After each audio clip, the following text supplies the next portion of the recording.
Okay, so we've got the final version of the Autodod running. In fact, we're going to start taking orders here now.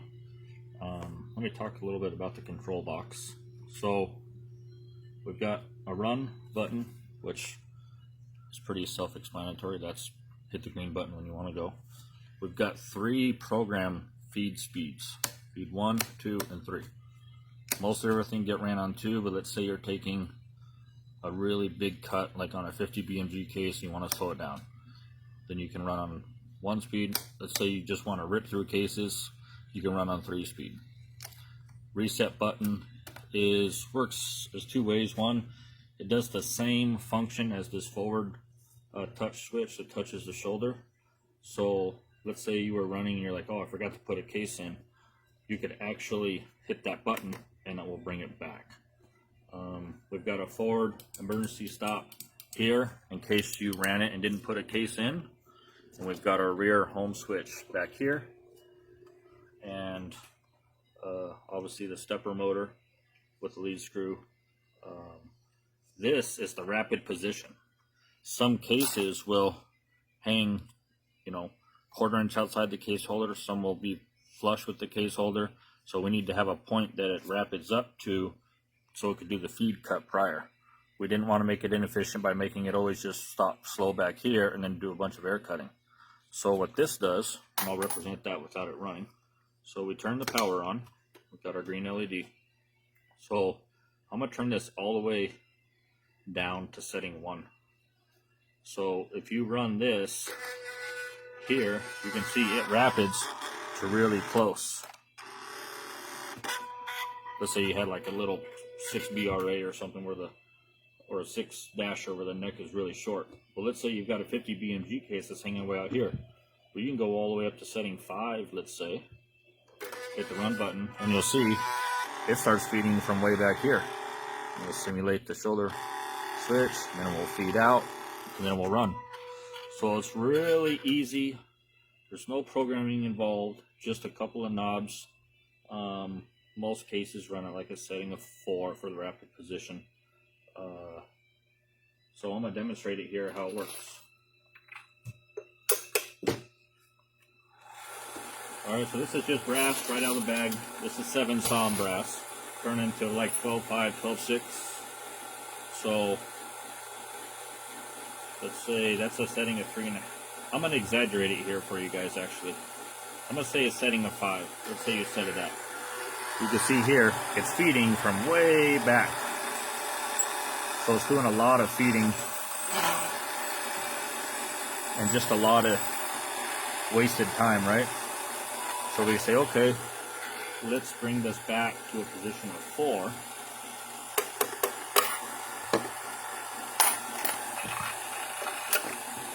And let's run it again. Now you can see it rapids almost to the case mouth. And you say, well, we could leave it there, but if you get some cases that start hanging out a little bit more, you'll be safe. But you can run, that's like 3.5 right there.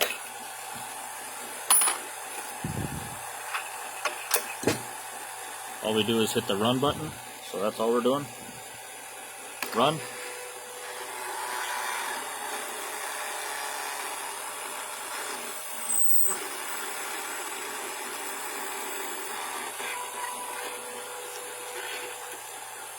And there you go. So when you guys can see I'll get it to focus here. To finish, we're cut inside, outside.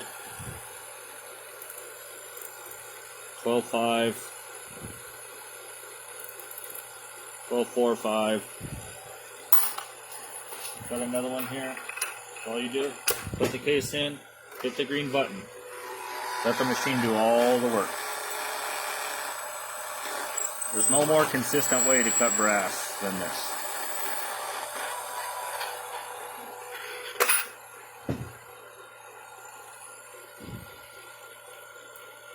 So 5.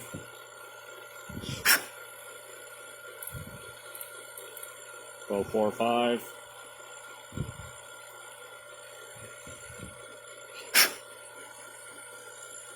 So I get to focus here. You see we're cut all the way in. So the good thing about the Autodod, which is kind of neat, is let's say you were setting this up for the first time, like, and I'll do it here. I'm going to take the shoulder switch, so I'm going to just throw it out of whack here. Okay, so we've moved the shoulder switch. Let's say we're setting this up.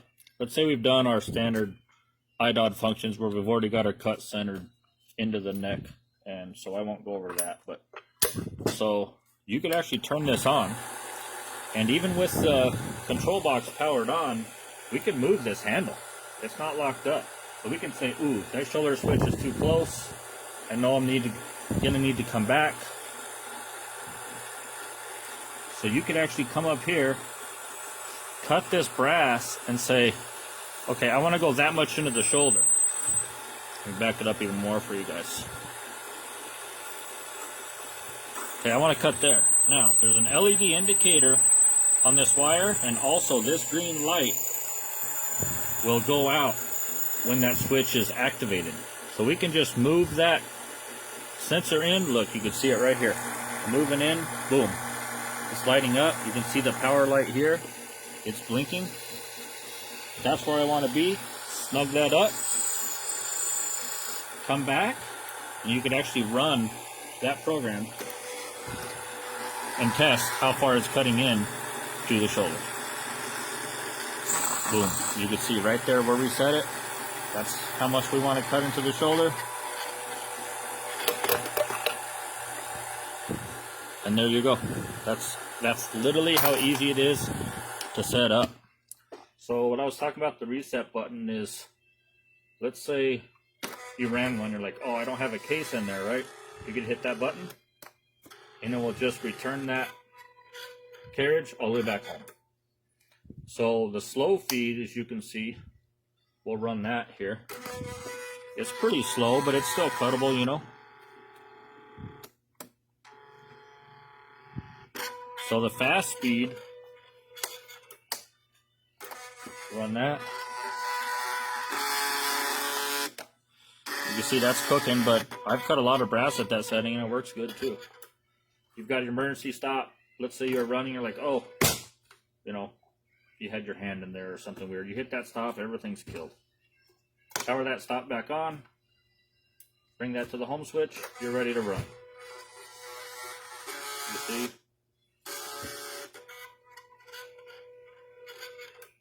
So all the benefits of the IDOD as far as concentricity, cutting the inside and the outside simultaneously. Now we've got stepper control, CNC control, where there is absolutely no human element involved in the feed rate, and nothing is more consistent. So you can see this box, we've got power in, and then we've got a cable that goes to the IDOD here. You see this is an airplane type connector, O-ring, water sealed. Nice professional connector. This harness comes right off with just 3 or 4 connections here on the machine. And that's how easy it is. So yes, we're going to start taking orders for this now.